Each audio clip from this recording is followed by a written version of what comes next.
welcome to the Queen City Stripes podcast. I'm your host, Ray Summers. Also, I got my co-host, Maverick, man. So what's up, Maverick, man? How you doing, bro? Good, how are you? I'm pretty good, man. You already know. Just chilling, just ready to get this podcast going. It's been a good week so far. Saw Mortal Kombat yesterday. Finished it.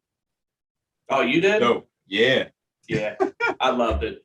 Kano made the whole movie for me. Yeah, I'm about to say that his part was pretty good. I don't want to spoil for too many of those that's watching and listening right now, but like it's a must see. Go see it. Mortal Kombat. Also, we got some big news going on this week. We got the draft for Thursday night. The draft Thursday night at what 8 p.m. Eastern, I think it is. I believe. Yeah, I'll say like 8 p.m. Eastern, I think, on Thursday night. We'll get into that. We got the draft projections. Also, we got your jersey leaks. You're going to see our reaction off that here on live. If you're watching this on YouTube, if you're listening, you already know what it is. But also, let's get into it, man. The Stripeprint.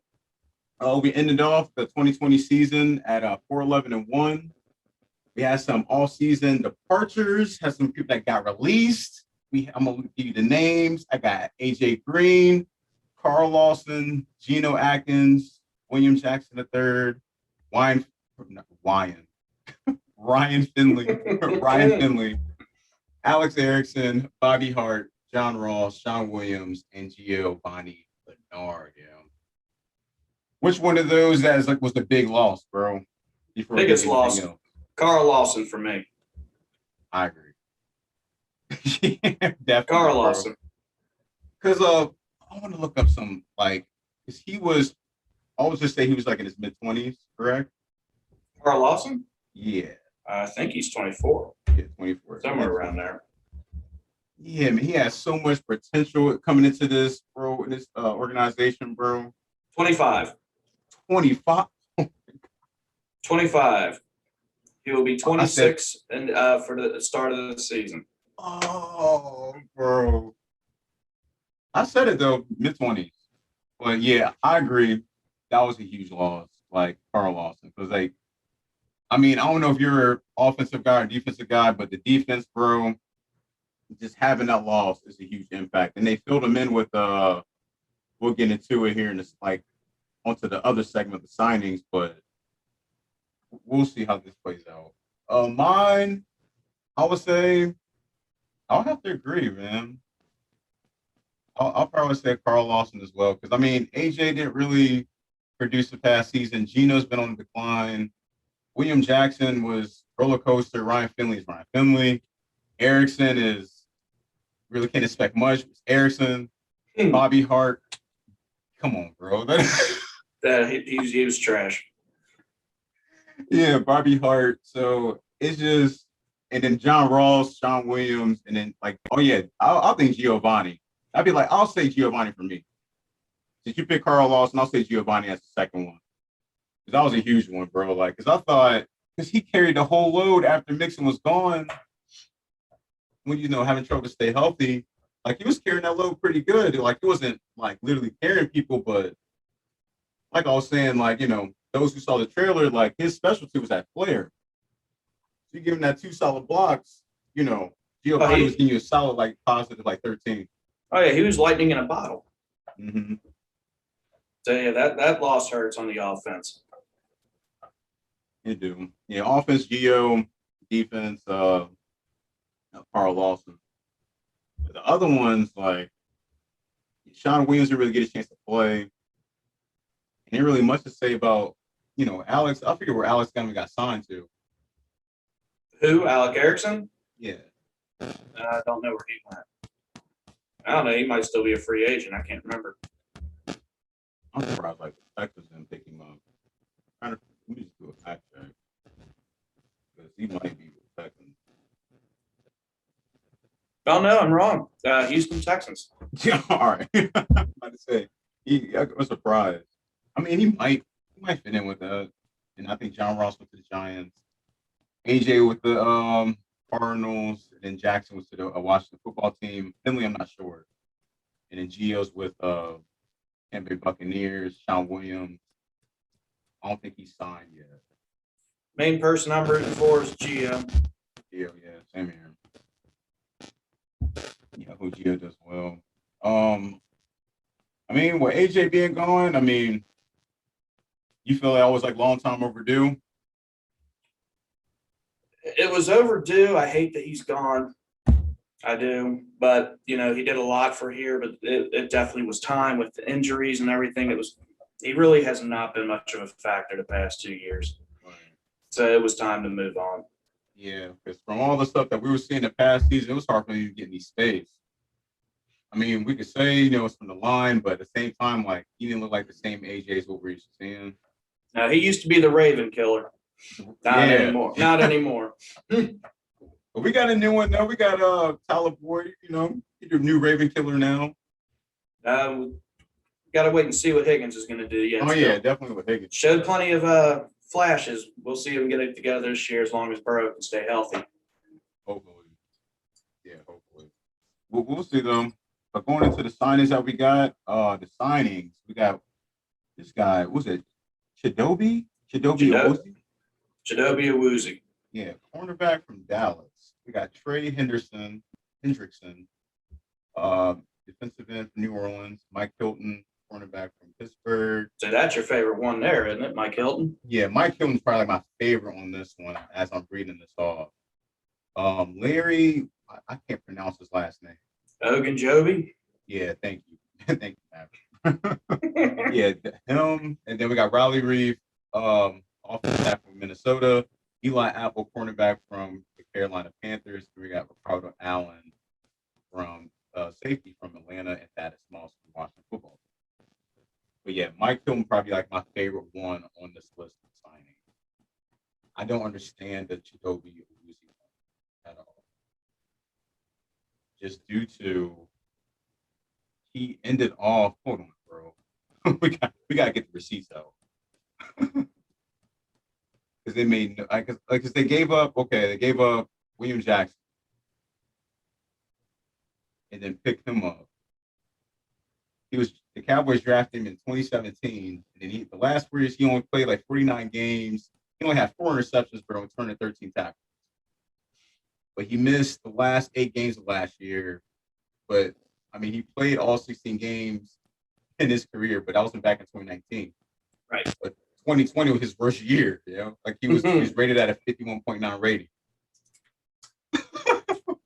Like, why would you pick him up? Like, I'm like, we got to be honest on here. Like, what? Why? Space filler. I mean, it's tough. Yeah. It's tough. It's a solid pick. Well, signing.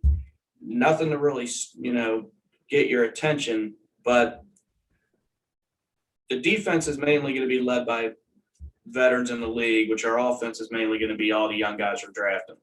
Right. So you can see what strategy they're going with this one.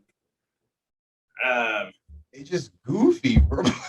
I just don't understand. Like, I like the Mike Hilton. I mean, Awuzie showed flashes, but he got owned quite a bit. Yeah. I mean, but he is young. That like what I'm seeing. Like, he is young, so he has some potential. Oh, they're all young signings. All of them's young except for Rife. Mm-hmm. Because that's one thing I did notice, that they picked up a lot of people like in their mid-20s, which is good. I mean, so you can see like where they fit, I guess. Yeah, I'd say it's more so gap fillers. Yeah. But yeah, that one's a good one. I did like the recent. It wasn't really recent, but like the latest. I'll say the Riley Reef pickup. I did like that one as well. The Trey Hendrickson one, I'm not really sure about. He's right there with Carl Lawson. Both showed flashes and promise, but never got to fully excel yet. Right. Hendrickson had one good year so far, but the same can be said about Carl Lawson. I think Carl Lawson had more upside, but since they didn't re-sign him, that was their second place trophy, if you will. Yeah. I mean, he had 13.5 sacks last season. Talking about Hendrickson from New Orleans. But I mean, like you were saying, we were doing the stuff last week. Like, I mean, he don't really have that luxury to lean on right now because he had a solid line with him. Right. to get this, But I mean, you look at it right now. Their front four would be Hendrickson, DJ Reader, your boy Larry with the goofy last name, and Sam Hubbard. Sam Hubbard. That's gonna be the front four right now. I mean, hopefully he could do justice. Really, like I'm rooting for him, but Right now, I'm rooting for Monday Night Football just to hear that announcement of Larry and what's his name that you said. I hope they say that on TV. That'll make my whole entire time with the show. the goofy last name. Oh, Yeah, my apologies, bro. But yeah, that's just I think that one be the second one I'm looking at. That's like gonna be a head scratcher, but we just have to see how he does, Mr. Hendrickson. the defense all the way around is going to look a lot different this year with the signings that they did, and then we also never got to see Trey Waynes last year, so now we're going to finally see him. Oh, the dude I was talking about last week, bro, was Mackenzie Alexander. That's what I was talking about. Oh, okay. Yeah, we don't got a chance to see him like for like a glimpse. Mm-hmm. There's only a few of them we got to really hardly see, So like I said, biggest one, Trey Waynes. You might as well add him to this list because since we haven't even really seen him yet. Right. I really hope he does well, Trey Waynes. Oh, he will. You think he's going to play the number one and be Mike Hilton on number two? No, I think Awuzi's going to probably end up being number two. Oh, Lord, I got to see this. It got to be a battle for that number two spot. Yeah, I see Hilton. I see him mainly covering, the slot. Okay. So I see Wayans and Woozy being on the outside. And you got Eli Apple challenger for that too on here. I forgot about that as well. I haven't forgot about that, but we'll have to see how it goes in training camp. Yep. The jury's still up for me with Apple. It is. I'm glad he's, reunited him back with Von Bell, but had to see, what he's still capable of doing. Right. That's what I'm saying. Like, I really get a chance to get a look at him as well. Because before that, he was with the Giants, correct? I think, he's with the Giants. Mm-hmm. For this. Oh, no, last I want to say he was with Dallas last. He started with the Giants. Oh. That makes sense. But, yeah, we'll see how this goes on this one. And then we got. No, I'm sorry. It wasn't that. He would play for the Saints and the Panthers. Oh, he played for the Saints and the Panthers? He traveled after that Giants role. He was there for like probably 4 years. No, actually, I don't know how many years it was because, again, he's also only 25 too. I say he's young too. But there was rumors that he would kind of had issues in the locker room. So, I do. We'll see. But like I said, we'll see the training camp. Also, like I said, we got Ricardo Allen. I didn't really get a good look at this guy, but the fill in for Sean Williams, I mean, we'll have to see. That's all that's got to be. I mean, I don't see why they're signing the safety. Yeah, because that's really hit or miss for me on that. It is, especially of all the teams, Atlanta, who's their defense, they can start off good and then they'll just let the whole game go. That's what they know for. Like as of right now, that's what they know for. We picked up one of their players. There was one guy that we're looking at from Atlanta. I forget who it was during the season, but he came here for the physical and then he went somewhere else. Last year? His name. Say that again. For last year? Yeah, this previous year. Yeah. I don't remember. I'm about to look. It was somebody that we're looking at, but I guess he failed the physical or something like that. I think he was a defensive end. Oh, I remember somebody failing a physical, but I can't remember for the life of me who it was. Yeah, it was somebody from Atlanta, though. I do remember that. But yeah, we'll see what they do because they're changing up this defense group. But they need something solid though that's gonna last. What was that? I'm sorry. I said no. They're gonna need something solid that's gonna last. Yeah. They need something big solid. Especially they picked up Mike Hilton and them. I'd say the person who I'm seeing for the failed physical is Tack McKinley. Tack McKinley, and now he was from I think that might have been a guy. He was a 2017 first round pick. Yeah, I think that was the guy they were talking about. Yeah, we picked him off. We claimed him off of waivers, and then he failed the physical. Mhm. Yeah, he was with Atlanta Mhm. after he asked the team for a trade and was unhappy when the deadline passed without having a deal. Yeah. Now I remember that. But, man, we'll see how this guy does. I hope he does good. I mean, anybody that we got, I hope they do well. And then lastly, we got Thaddeus Moss that we picked up from Washington off waivers. I haven't had you real excited. I would love that pick. Love that pick, man. I was wanting them to get him in the draft. I was hoping to get him in the draft that year towards the end of it.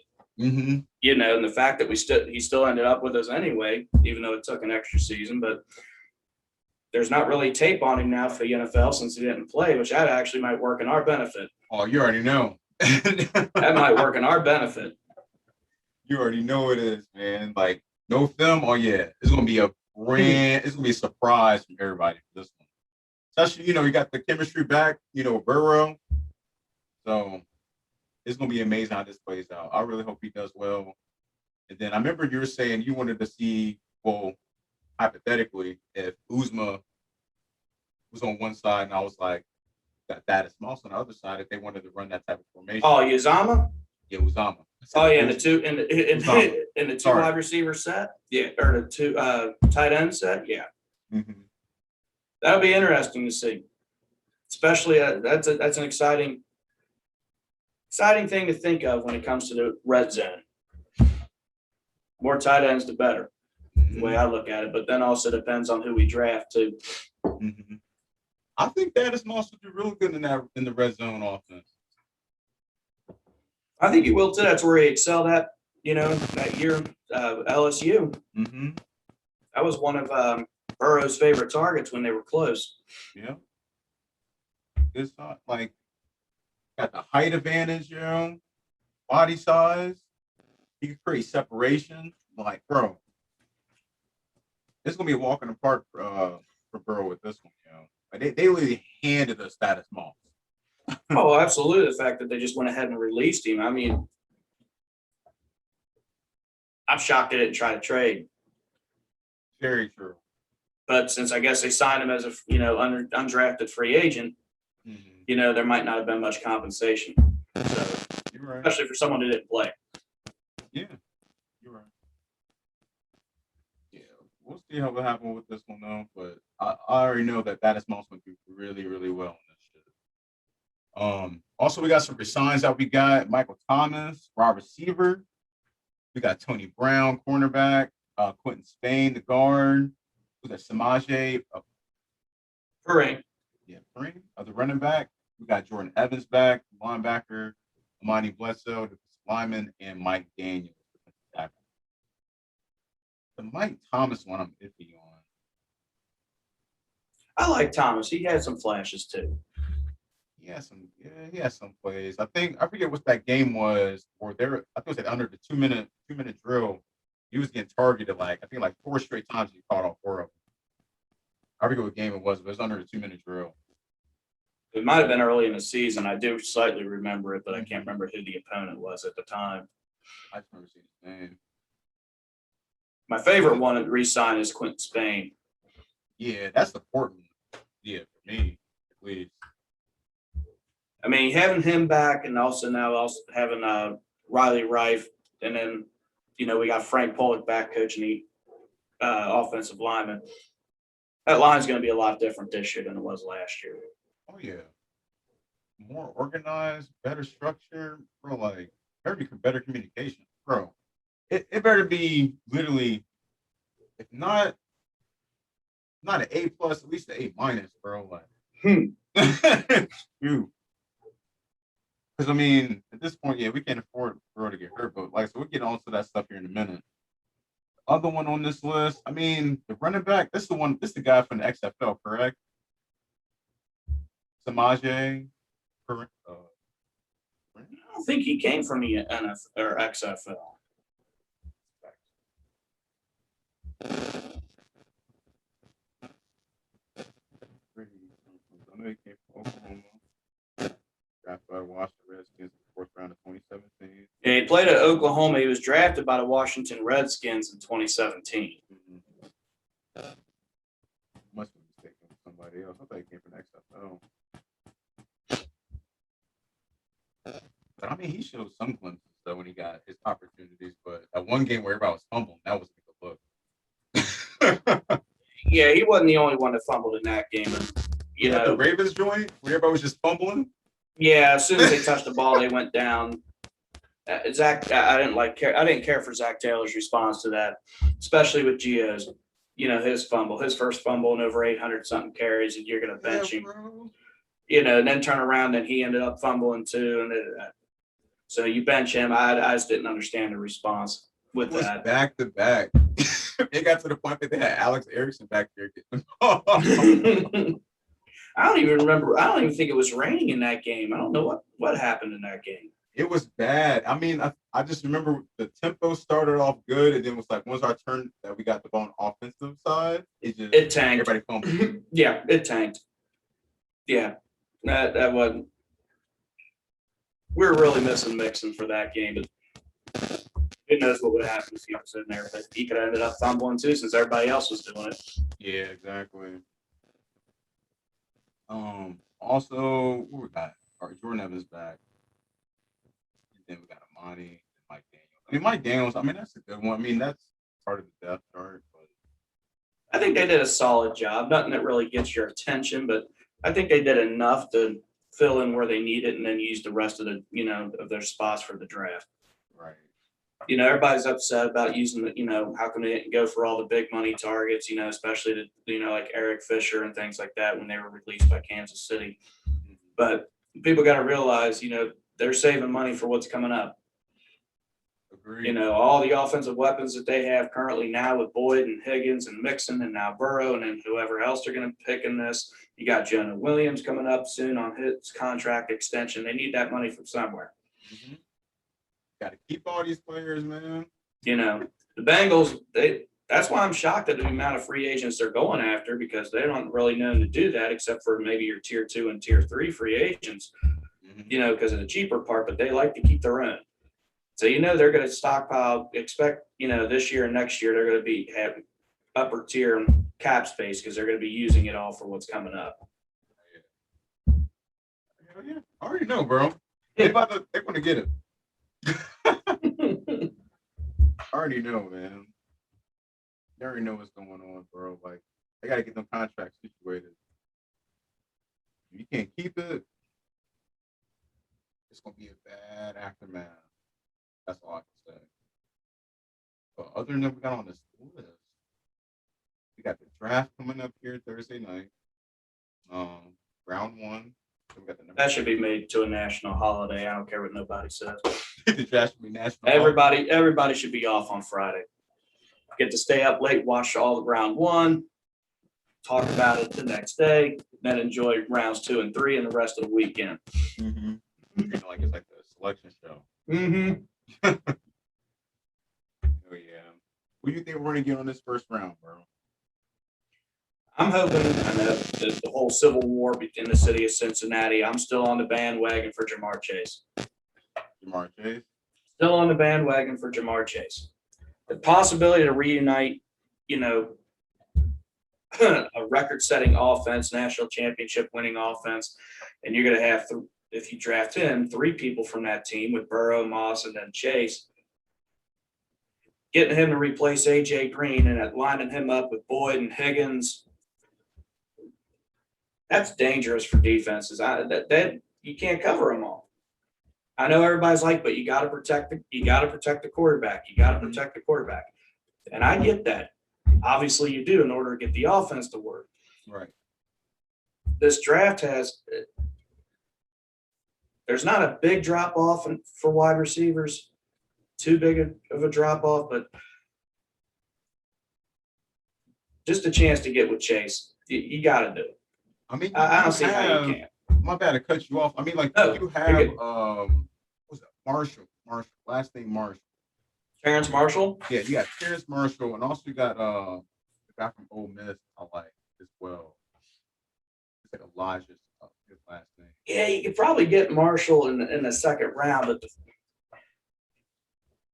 man, I know. You know what it is with Chase. Jamar Chase is Jamar Chase. Yeah, I know everybody's like, Penei Sewell and all that. I get it. I just can't pass up on Chase. I just can't do it. I've told you before, if we ended up going offensive lineman, I'd prefer Slater over Sewell. Mm-hmm. I'd have to go with Chase. I just can't see it going any other way. I mean, there's a lot more offensive lineman talent in this draft than there are wide receiver talent. The way I look at it. Yeah. Mm-hmm. This class is loaded, I think, with line. Yeah, it is. That's all I'm saying. Like, I mean, go ahead, get that wide receiver number one, and then focus on that line. That's how I'm looking at it. Okay. I mean, what do you want him? What do you want him to go? I want to pronounce his name right. I want them to get Sewell for the first pick. And if he's still there for the second round, I'll go with Terrence Marshall. That's just me though. Mm-hmm. But there's really no wrong answer. But at the same time, if you do get Chase, oh yeah, then you got Thaddeus Moss. You had Chase, you got Higgins, Boyd, then you got Tate, and it's just like got Mixon. It's like, yeah, they be like, that's what I'm saying. See how that offense goes? That's my whole point. Then you look at 2005. Look at 2005. Who was the wide receivers in 2005? You had Chad Johnson, TJ Hushmanzada, Chris Henry. Mm-hmm. Now you could have Jamar Chase, Tyler Boyd, T. Higgins. Three right there. And running backs, let me think. Was it still Rudy Johnson in 2005? It might have. I want to say it was still Rudy Johnson in 2005. You have Joe Mixon now. I can't remember when Cedric Benson came into the mix. But, that offense was just completely loaded. Now, the main thing that also that 2005 team had, wasn't Gresham drafted in 2005? No, he was later. I think Gresham was 2010, and was it that late? 2013. Maybe it was that late. Okay. Yeah. So, but yeah, like I said, that offense, there were so many weapons on that offense, and that's the way it could be now again. Yeah. I agree. And I mean, that just like I'm going with Sewell for the first pick. Because I have a list of names I could go second round, no problem, with offensive line. Alex Leatherwood, Wyatt Davis, Creed Humphrey, Samuel Cosme, Deontay Brown, James Hudson. There's a ton of offensive linemen in this draft, and that's where I think we should build them, is the second and third round. You got to get that trophy guy. That's just how I look at it.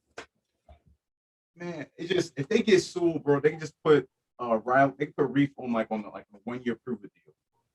Well, he already is on the 1 year. I mean, yeah, but I'm just saying, we don't know what he's gonna do. Really, we don't know what both they're gonna do, but that's the bread and butter should be protecting Joe Burrow, right now. But I get the excitement getting in Chase, but that's the safest. What about the argument between Sewell and Slater?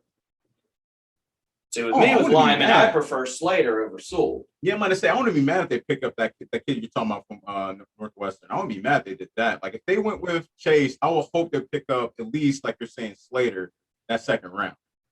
I would hope so. I mean, look at the biggest opponents. Slater, who was the biggest guy he had to go against? Chase Young. Hell yeah. And he was able to do it. Mm-hmm. That enough there proved it to me. Yes. There's a lot more competition in the Big Ten versus Sewell had in the Pac-10. Big difference. I would go with Slater over Sewell. 6'4", 304 pounds. And the fact that Slater can play any spot on the line. Oh, yeah. He's the all-around guy. I had another kid from Virginia Tech on this list, too. Christian DeSalle? Gary Saul? Yeah, he's another one that was listed. But, I think where we're picking is too high for him. Yeah. And he definitely will not be there in the second round. No way. I'll say this. If they don't get Sewell, yeah, you could go with the. If you want to be greedy, go ahead and get that Chase, but you better get Slater that next round. I will tell you that. If they don't, I mean, I don't know. They just can't mess this up, bro. Like, I don't think there is any way they can mess that up. Out of those two, it's to the point. If it was me, I'll probably get 2 offensive linemen the first 2 rounds and get a wide receiver the 3rd round. You can make a wide receiver star. I mean, depends on who's remaining though, bro. I kind of agree with that. I mean, you do already have Boyd and Higgins. Yeah, we got the weapon.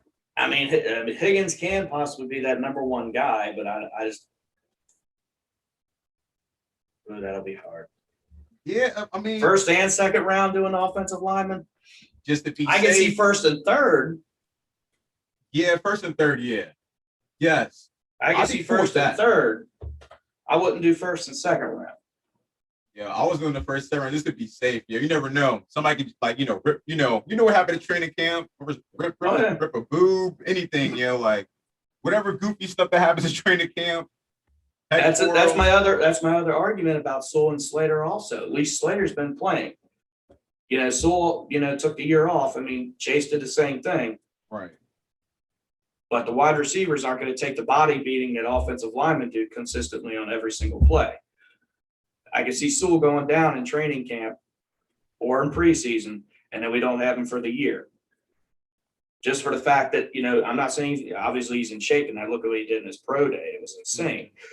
But that's one thing, doing all that stuff without pads on. It's another thing being in a game and going up against, defensive linemen, and going backwards and everything else. I see another reason I would go Slater over.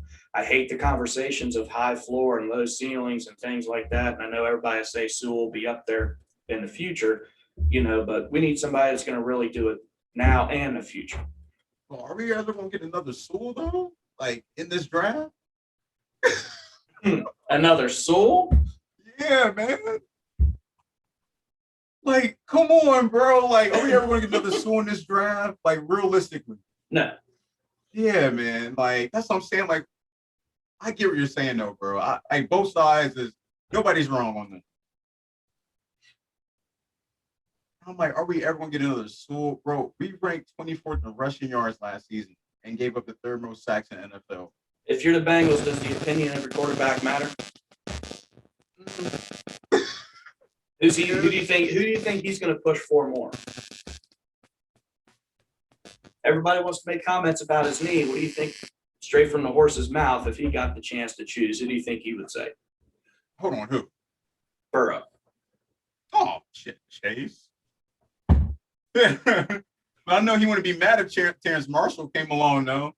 No, I don't think so either. That'd be a good consolation prize. Mm-hmm. It's not Chase. I know it ain't Chase. It's Chase, but he got some numbers. Bro. I mean, I could really see also the Sewell and Slater argument when it comes to Williams too, because he is, I believe, coming on. This will be his 4th year. I mean, we do have a 5th-year option. He'll be coming up, to contract talks. If we cannot re-sign him, whoever we draft now would also have to replace him. I don't think Reif is going to be on a stay as the 1-year deal. I think he is going to be re-signed with us on a 2 or 3-year contract. We kind of learned this experience with Whitworth when he was up there in age. We let him go, and he still was able to produce when he went to LA. Reif is going to be able to do the same thing here. Mm-hmm. So obviously, if we do draft a lineman in the 1st round, regardless if it's Slater or Sewell, they'll be playing guard this first year. That's going to be the question, though. Are they going to be replacing Williams if we don't re-sign him? Or are we going to re-sign Williams and then move Reif to the inside the following season so one of these guys can take over right tackle at that point? Where's Jonah at right now? Please? Where's Jonah Williams at right now? Left tackle. Left tackle. He's left tackle. You got him at left tackle. You got Michael Jordan and Quentin Spain probably going to be playing left guard. You got Billy Price, Trey Hopkins that'll be in the playing center. You got Xavier Sua Philo. Once again, however you say that name correctly, and then Riley Reif on the right. as right tackle. The fact that we have Quentin Spain and Suafello, either way, Slater and Sewell's an upgrade from them. Facts. But we upgraded ourselves getting rid of Bobby Hart. Oh, yeah. That's going to make a big change regardless. Bro. I mean, already the offensive line is going to look completely different with the fact that he's gone. Yeah. The line's only as strong as its weakest link, and he let everybody by. Mm-hmm. I think, he was just, I don't know what his deal was. He sucks. He was creating too much danger being on that field for me. Like, especially, we saw what happened. Like, the result. Right.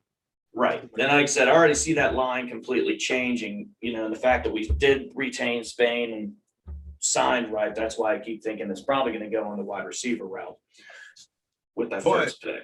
If we got Slater, where would you move? Would you keep Jonah over there on the left tackle? Yeah. Okay. I know if you wanted to move. Well, I don't even see Jonah wanting to move in it. No, because at least for the first year, I'd rather have someone who's played the NFL level blocking on the left side. Correct. I wouldn't want to have another rookie on the line again and switching Williams in, because Williams did all right. He did pretty good.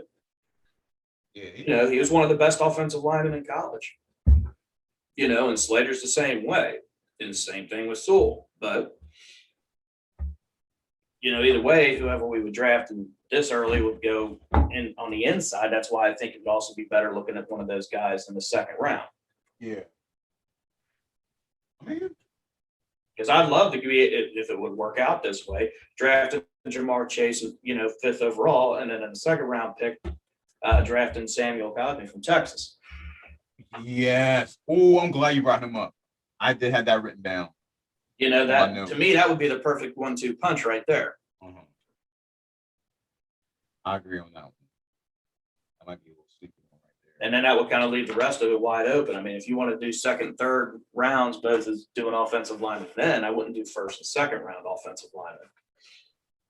But I would love it to play out like that. But either way, I would also like to have Wyatt Davis or Alex Leatherwood or anybody like that in the second round. Right. But I know you're all high. You're high with the Civil War's here too. With I know, Sewell bro, and Chase, that's man. what I'm This saying, is the man. whole Like, argument. They just, for me, bro, like I said, bro, like, you have to protect the wife, man. Like, I feel like they just get Sewell, and then if it's there in the second round, get the wide receiver, that line would be legit. Like, you don't have to really worry about anything. Like, he don't got to be he's got to just be Sewell, bro. And see that. What's the best way to word this? One thing I believe with Burrow is, and it goes in your favor with the argument. I think Burrow can also make receivers, just like Brady can. That's what I'm saying. To where someone like Dalton needed the receivers out there. Oh yeah, we saw he that. Couldn't make the receivers. You had enough talent around Dalton. Dalton can succeed. Mm-hmm. Burrow can succeed without having much around him. Mm-hmm. I think. I mean, even with the terrible line that we had last year, you saw what he was able to do. So again, that's in your argument. You know what? I don't care who's catching the ball out there, as long as we have a brick wall in front of him. Burrow will take care of the rest. He went from what was like 1.5 seconds to release the ball to like just 2.3, and he was able to make the passes. So it's just like, yeah, if you give him just solid time, he can make a superstar to anybody that's on that wide receiver list. Anybody. He's young. You got a good ass arm. Like, can't deny this man. But I do like that idea. I do like that idea. What's up? But how you said, getting Sewell in the first round, getting like Terrace Marshall Jr. in the second. Yeah. I do like that, even though I still prefer Chase. I would either way, I'll be happy. Mm-hmm. I'm not so cool either or, but and then is there as long as it's not no, no. But as long as I'm just so glad they're not talking about Devontae Smith.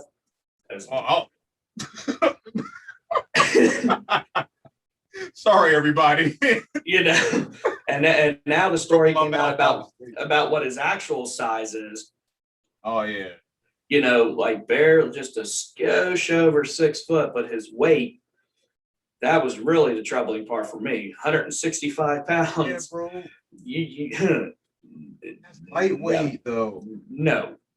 That is an NFL like body weight. No. Maybe You for ain't- a coach. You're It's not for a contesting- player. You're not contesting any catch in the air with that weight in the NFL. No. I'm sorry. No, you're not. 180, you said? His weight was 165. Oh, damn. 165. Yeah, 165. Oh, yeah. No. Yeah. Unless you're lightning speed like Tyreek Hill, nah, bro. It don't matter. John Ross had lightning speed, and how much did that help us? Oh, yeah, I know. I'm just saying. And he also had a lot Hill's more great. weight. Yeah. Yeah, as long as he's not in the conversation, I'll be really happy. But if they would pull a move like that, like they did with John Ross again, no, absolutely not. I wouldn't do it, man. They got No, some, 'cause I say the receivers we have now, every one of them, they love having the big receivers for the most part. Boyd 6'2", 203, Higgins 6'4", 215, Tate 6'5", 228, Mike Thomas 6'1", 189 as far as weight wise, is the smallest. You still got Scotty Washington and Stanley Morgan, both of them are big guys too. right. Terrence Marshall Jr., 6'3", 200 pounds. Jamar Chase, 6 foot, 208. So who, like, if we got Jamar Chase, like, how would you set this up with the wide receiver depth chart? Oh, Chase be number one. I would have Boyd in the slot, and Higgins also on the outside. So Chase and Higgins on the outside, Boyd covering the slot. That sounds crazy nice, bro. And you got that as Moss. And And then in red zone situations, you have Moss, and then also you have Mixon who's able to come out of the backfield besides being able to run the ball. That, like I said, there's too many combinations there. that's greedy, bro. What's wrong with being greedy? There's there's nothing wrong with being greedy. There's no wrong with being greedy, but man, it sounds amazing. I'm sitting here listening, I'm like, and I'm picturing the red zone on like 1st and 10. Like it's going on 1st and 10 if we got this lineup. Like we won't even see second. I'm just saying, I might be overhyping it, but they're gonna get this on 1st and 10, like on the red zone. The one thing I wish the Bengals would at least go back to, we need a true fullback again. That would really help in red zone situations. True for running back. True fullback. Oh yeah, fullback. The last true fullback we had was John Connor. And then in short yard situations, that's where at least someone like Sewell or Slater will also come into play, beefing that lineup. Right. But The fullback position is slept on. that's what I'm saying. It's kind of going away because it's been too pass happy of the league. Mm-hmm. When it comes to short situations, you need to have that fullback again. Instead, we were substituting Pecco in. Yeah, that's what I was thinking of. Yeah, that wasn't really working out. That's why I said our last true fullback was John Connor. You're right. Yeah, you're right. It was John Connor. And that's and then ever since then we kind of left that, and then our short run game kind of really suffered. Yeah, dude. We try to run like the power runner, and So like the lineup you just said, that would really come into play too if we also had a true fullback, because then you really can't load the box up. But you had those 3 receivers on the field. yeah, sure. But you had a true fullback running in front of Mixon. They'll get somebody on there. I don't know who, but they'll put somebody on there. I agree with you though. Like they really do need to. They could find somebody that can move. Basically just move a body. Mm-hmm. Make separation for Mixon. Whoever else is back there. I mean, Marshall could probably do really well, especially with those two. See, that's the one thing at least the Bengals have, is they have Boyd and Higgins already. So I don't think it matters too much who you add with them, and they're still going to be dangerous. But adding a big name like Chase, who's already played with Burrow, and the way those two lit it up already, that's why it's just so like Yeah, I know. I'd love to have that. If it wasn't for that situation, I would. There wouldn't be no argument for me. I'd be all for Sewell the whole way or Slater. But will there be another Jamar Chase in this draft? I mean, you already have your top, Yeah. wide receivers that's up there. So obviously, yes, but that's what I'm saying as far as where it drops to talent wise, I think it's more closer together in your offensive lineman group than it is in your wide receivers. Yeah. That's why I say if you go Chase first round, yeah, it sucks not, having someone at the caliber level of Sewell and that, but you still have very good solid linemen that you can get in the second round. Versus the talent level with wide receivers is that main big guy going to, be there in the second round that has that same caliber level as, Chase and all them. Mm-hmm. That's the way I look at it. I hear you, bro. I hear you. We'll see how this plays out. We'll find out Thursday night. I'm gonna say we'll find out Thursday night. We do plan on doing something for that. We'll discuss that off the air. But we do plan on doing something for that Thursday night at draft pick for that first round. What else we have on these topic right here? Man, this draft will be interesting how this plays out. I'm not mad at any situation, but I'll be slightly upset they pass on Sewell, bro. Like I said, there gonna be another Sewell in this draft for a while, bro. Well, there could be one thing that might throw a monkey wrench into the whole thing. And that was the big trade with Baltimore. Oh. Because you heard about that trade. Yeah. And now, they have 2 picks. I believe they have 2 picks now in the first round because they still had their first round pick for this year, didn't they? I think so. Yeah, I think so. Because now having 2 picks in the first round, they could maybe move up to try to leap up to the top up there to get someone like Sewell or somebody to replace him. Mm-hmm. That's true. Very true. I mean, that's possible. It's very possible. I mean, so I'm guessing like the Kyle Pitts move is it's over with. For me, yeah, it's just not happening. I'd love to have someone like Pitts, but I said it to you before. Tight ends in the first round for the Bengals don't seem to mix too well. Both Gresham and Tyler Eifert start off really good, and then injuries take over, and they kind of went downhill. And I would hate to say the same thing for Pitts, but you also haven't seen a tight end come out into the draft that was built like Pitts. He can play as wide receiver too. But I can see someone like Atlanta. I see Atlanta maybe getting Pitts. I don't see him getting Chase because they're good at wide receiver. I see Atlanta getting Pitts. I don't see them getting a wide or a quarterback either. You still got Matt Ryan. Matt Ryan's not going nowhere for at least 2 more years. Ryan's not slowing down. I see them get Ryan more weapons. Mm-hmm. You got Julio right now and who's the running back for Atlanta? That I do not know who their running back is. Okay. I'm about to say. I'm not sure who the running back is. I know Julio's down there. But, I mean, I personally think they should get a quarterback. But, I mean, I hear what you're saying. But. Yeah, they got Julio Jones and Calvin Ridley, wide receivers. That's it. Well, they also have Cordell Patterson, but he has kind of a has-been for a little while. I just feel like Atlanta just overdue with the Ryan and Julio era, like how the Dalton Green era was. Personally, that's just me. I don't see that considering the amount of points that they can put up. The defense collapses, and that's what cost them, all their games. It's not on Ryan and them. You're putting up 30-something points a game, and you're losing. Yeah, and it's nothing to do with Ryan and the offense. But it wouldn't hurt to get another quarterback, though. I mean, their tight end, they got Hayden Hurst. Oh, hell. So, but I could see them getting Pitts and, giving us another run, having Julio, where he's at, having Calvin, Ridley, Matt Ryan. That's why I see them getting Pitts. That's why I didn't really put too much of the conversation in with him.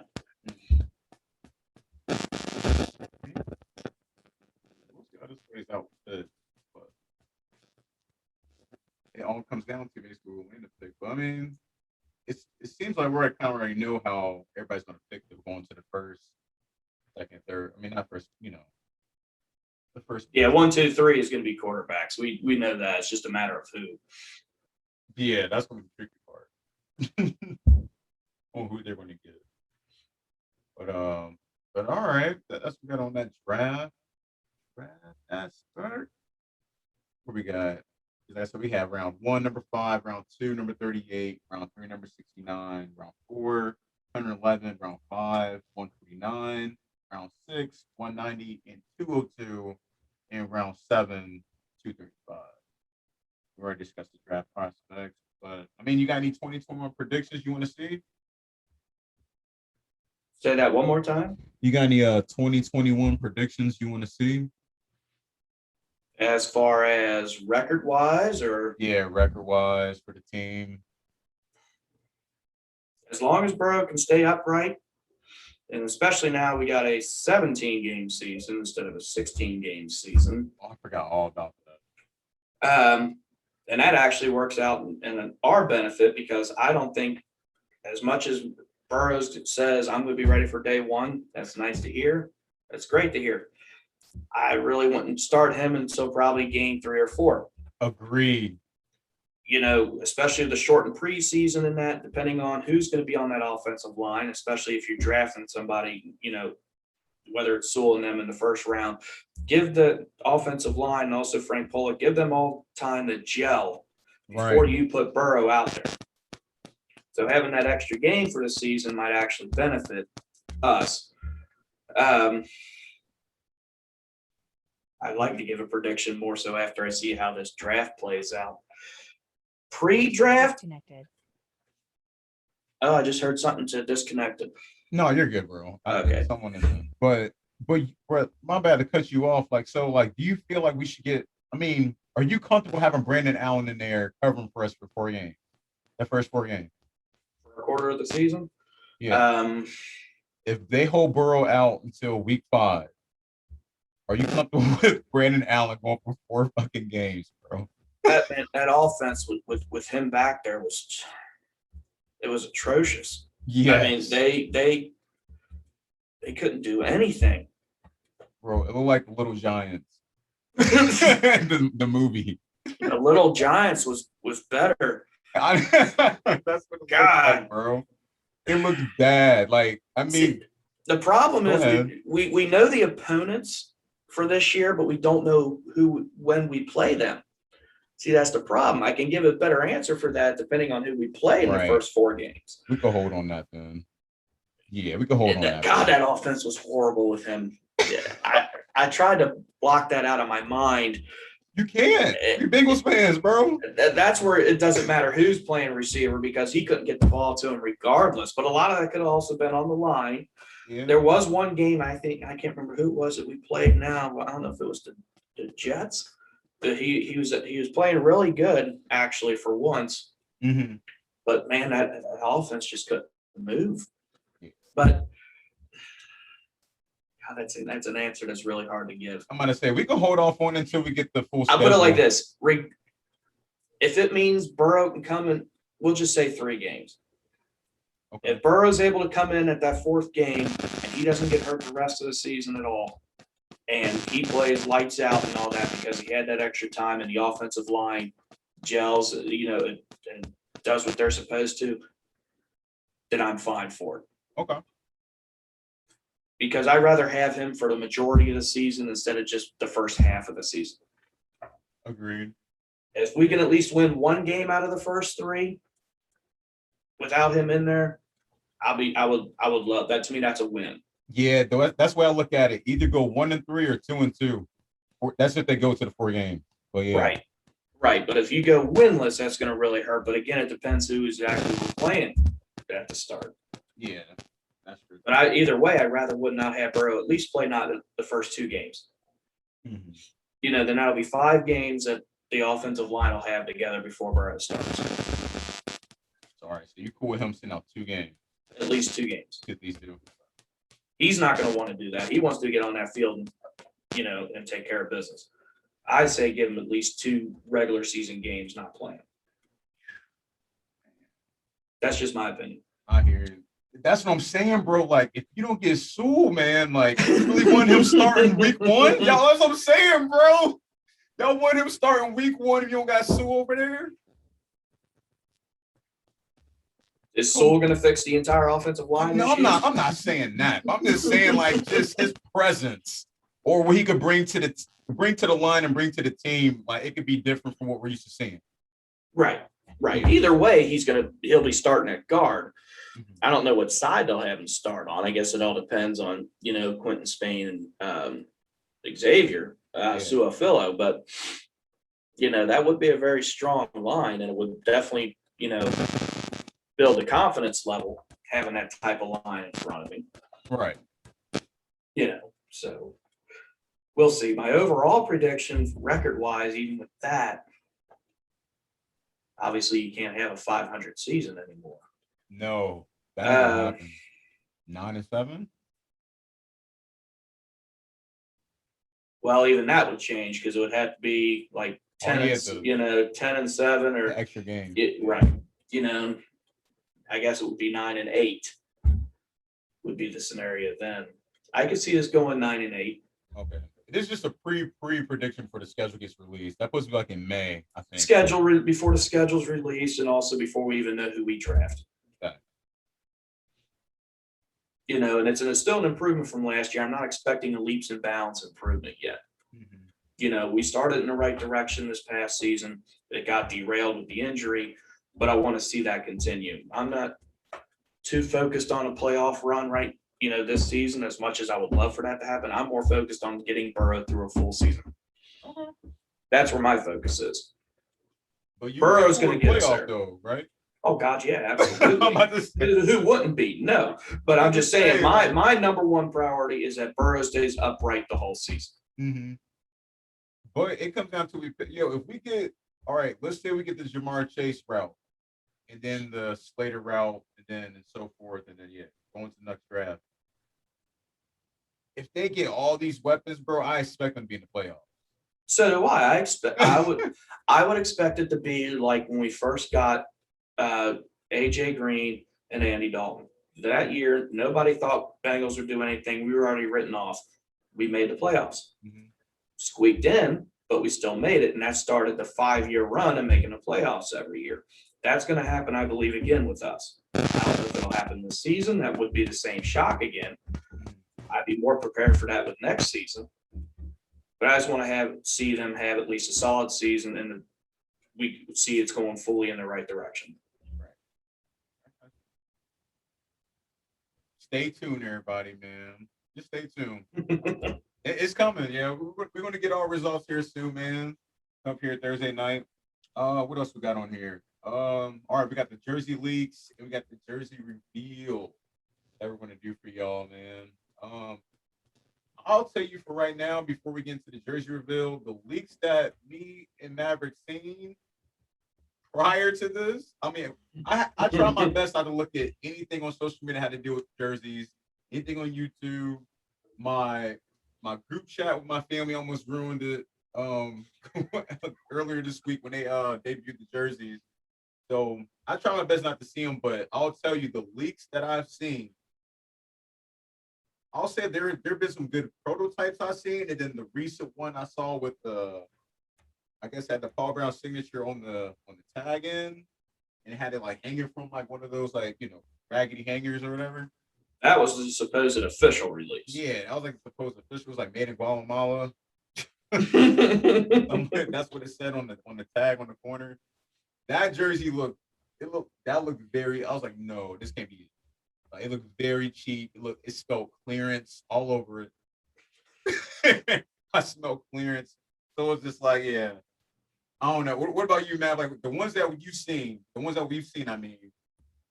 The fan-made ones, there were quite a few that I love those. Yeah. Some of the fan ones, I really wish someone in the organization would pay a couple of those people to come in to make the jerseys themselves. That leak that we both saw however many weeks ago was, like you said, that I mean, like something on the clearance rack, it was missing the B or the letter, something was wrong with it. Yeah, some of the, like I said, the fan ones that I saw were really badass logos.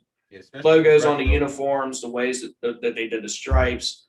I'm still a fan of actually having a tiger on the uniform. The Leaping Tiger. Yes, I'm not a fan of the bee. Never have been, never was, never will be. It's behind me. Yeah. I would love to see that on the helmet. Yeah, I say this on the helmet would be cool behind me, but this new Times Roman shit that they got going on. No. It ain't happen, bro. No, because for the most part, with the Punisher skull behind you, I don't even pay attention to the bee logo. Don't even hardly see it. More so the Punisher with the Bengal stripes. But yeah, that one that was leaked. All I did was just go, I really hope that's not going to be it. No, I hope not.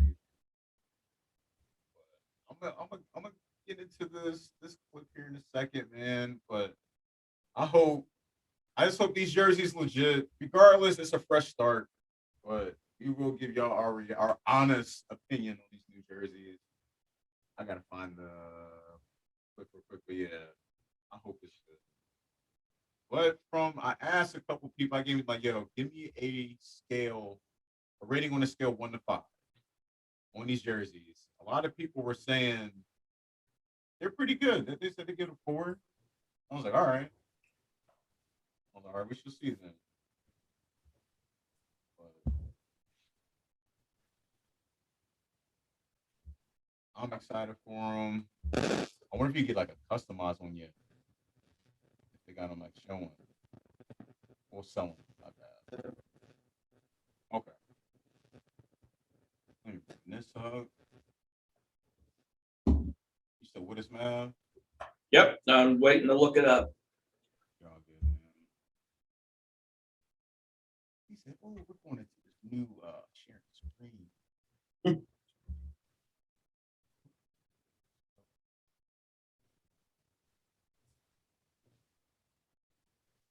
Okay.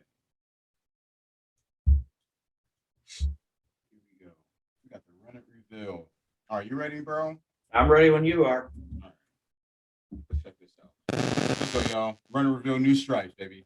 Let's go.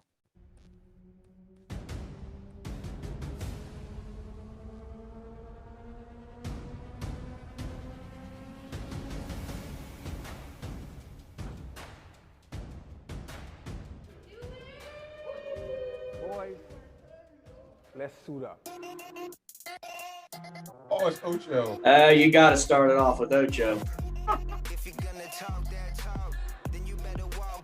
He was a part of the last big reveal. Okay. The numbers. Okay. We'll give our opinion after the video.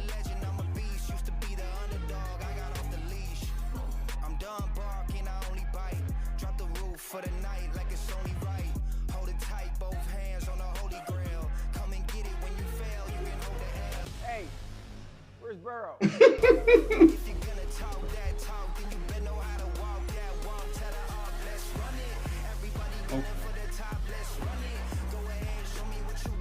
They got rid of the numbers on the shoulders. My bad. Thank God. Okay. It's a very simple look. Okay. Let me stop that. Okay. All right. I mean, I'm glad they got rid of the numbers on the shoulders. I will tell you that the stripes look better than the clearance one that we saw. Yeah. Yeah, the stripes were better. But the numbers, bro, it's like somebody slapped me across the face with Chicago Bears. Literally, bro, like it's giving me Chicago Bears vibes. The numbers. I feel like it should have been more like bolder, like the Summers one right here, or either hockey, like the green. It gave me Chicago Bears vibes, bro. But it's still a good jersey though. I'm messing with it. There's fan made ones I like better. Yeah, I know. I hear you. I mean, I kind of like the bold look. Looking at the stripes on yours, behind you, the stripe. I do kind of like the stripe pattern. It's a bold, basic, simple jersey. Right. I noticed the pants were different too. Yeah, the pants are definitely different. I kind of like the stripe pattern that was on the pants that I saw. Mm-hmm. So I was kind of expecting more. Yeah, I might say I was expecting them to do more with the stripes. I like the stripe. They should do more with the jersey. Like, I don't know. They should have. I wish they would have changed the helmet a little bit. Yeah, I always wish Done more of a bold look like they did with the new stripes on the shoulders with the helmet. Yeah. I still wish they'd do a black and white helmet. That has to be in the works. Say, I'm looking at it now. I do like that orange one. Yeah, I mean the orange one was legit. I like this orange one more than the one that's on my wall right now that's black and white, but that was the orange, the alternate jersey. Yeah, I like this orange one more better than that one. But it could have, I mean, I agree. They could have did way more with the dirt, like with the design aspect of it. Because like you said, the prototype ones that we were seeing, the ones that they redid the Reebok jersey, bro. I might show that like on here. I might show that on here. The one they redid the Reebok one with the Leaping Tiger, bro. That was legit. I thought they were gonna bring that one back. I'm still more of a fan of the Reebok jerseys over the Nike. Mm-hmm. That's just me, though. I thought they fit better, in my opinion, for me. Gives it that retro feeling. But other than that, bro, I mean, 1 to 5, I'm gonna give it a 3. I just thought it was gonna be better, but like I said, just give me like those numbers. I'll go with a 3. Yeah. Undecided. I'll go with the 3. There was just so many fan-made ones that I thought were just it's stuck in my head. Right. And that's what I was kind of expecting for some reason. Mm-hmm. And then seeing that it's a bold, simplistic design. And I hate that. I'll go with 3. I'm okay with it. I'm not excited about it. I'm okay with it. All right. But will you?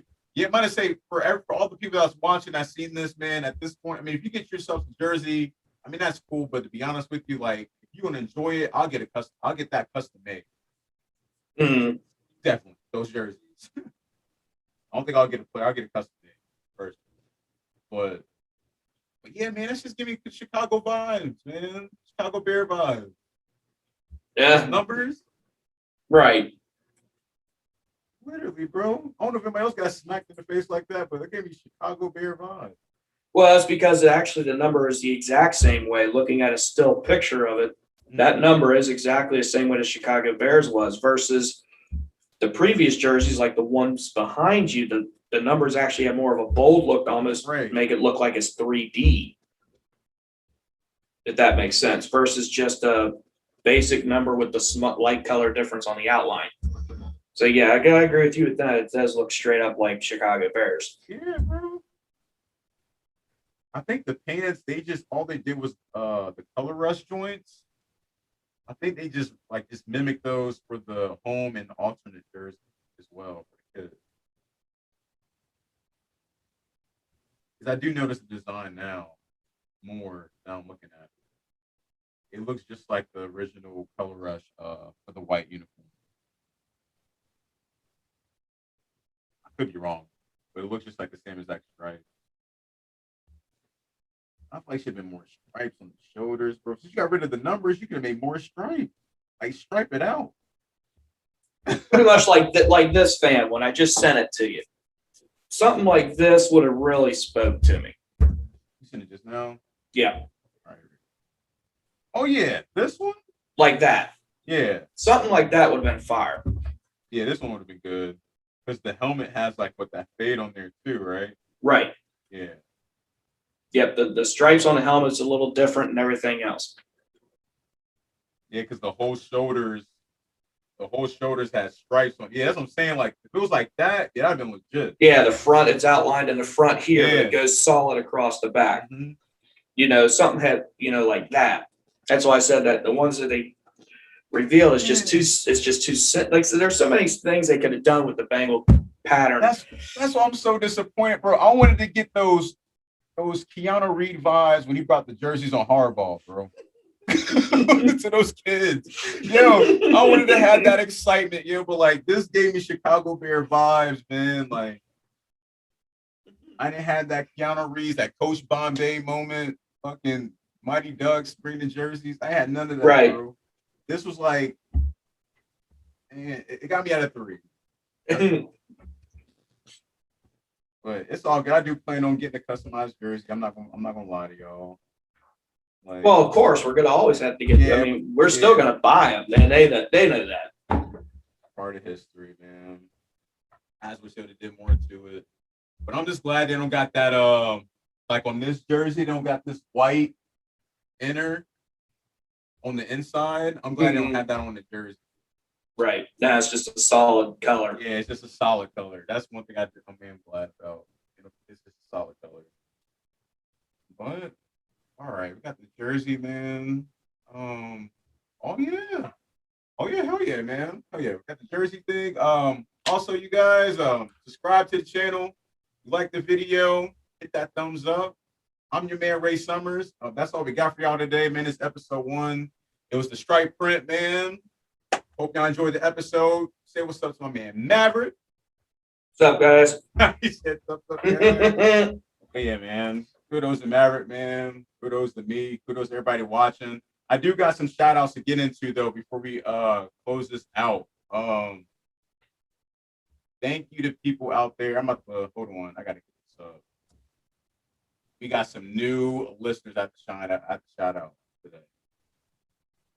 I'm gonna give y'all a little applause. Here we go. Okay. All right.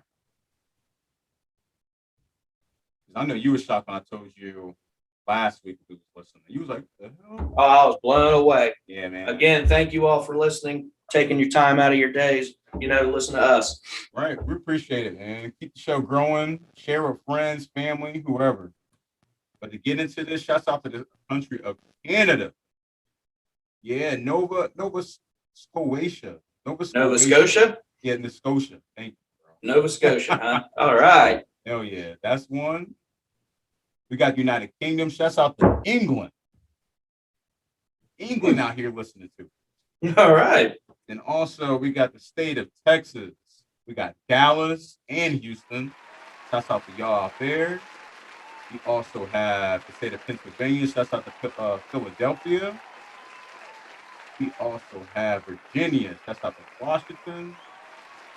We got the state of Colorado. Shouts out to Denver. Hey, I want to state of California. Shouts out to Rancho Cordova. One of those. And also going to the state of Ohio. Shouts out to Columbus as well, man. Yeah, shouts out to y'all, bro. Real. Keep it going. Share with everybody. Friends, family, loved ones, co-workers. Whoever's a Bengals fan that you know, please share with them, yeah. But other than that, you catch me on social media. My Instagram is RaySummers_4. Mav, you want to give me your socials, or you want to wait? I'll wait. We're going to wait on Maz, but you'll have one here shortly. But other than that, man, we love everybody supporting. Again, I'm your man, Ray Summers. My co-host, Maverick. We love y'all. Who day? Who day? We love y'all. We out, baby.